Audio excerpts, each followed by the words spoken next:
There's an actual transcript, and then there's a summary of the rest. Here's what's news in the summary. Nobody died until 5:13 in the morning when the SWAT team entered.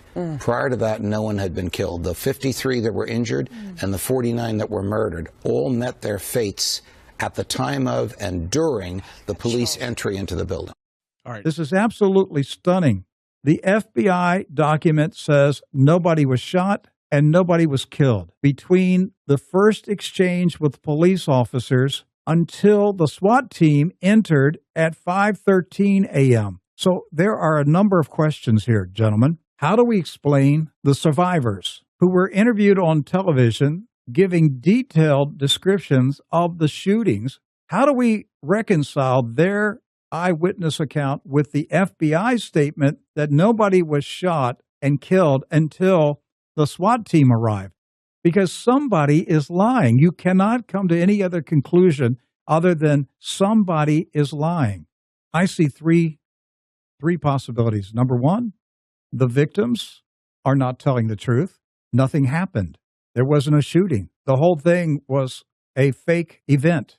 The other option is that there was a mass shooting when the SWAT team entered. You have to ask yourself, how could Omar Mateen shoot over 100 people? How could he get all that done while a SWAT team is coming at him? And then the third option is there was a death squad that entered that facility and killed everyone, including Mateen.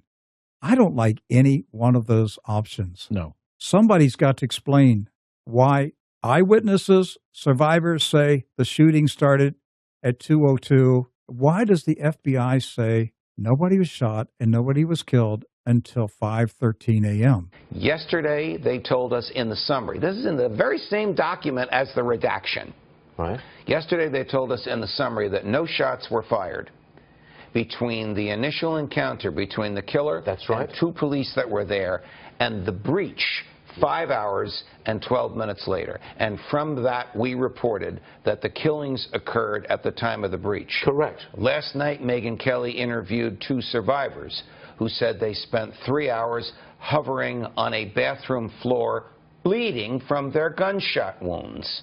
So, in fact, there had been shots fired at people in the bar, in the club, by the gunman at a time other than when the FBI told us yesterday it had happened. So the Attorney General's summary was inaccurate. Correct. And we didn't find out accurately what had happened until way after when we got the final results. Correct. So the document itself is a tragic effort by the government to sanitize history, to remove the Islamic references, and then to remove a truthful understanding of what happened. How could these girls have been hovering on the floor of the bathroom, bleeding from bullet wounds, for 3 hours, if nobody was shot until 5 o'clock? It doesn't make sense. Judge Napolitano would not go on national television. The man is a former judge.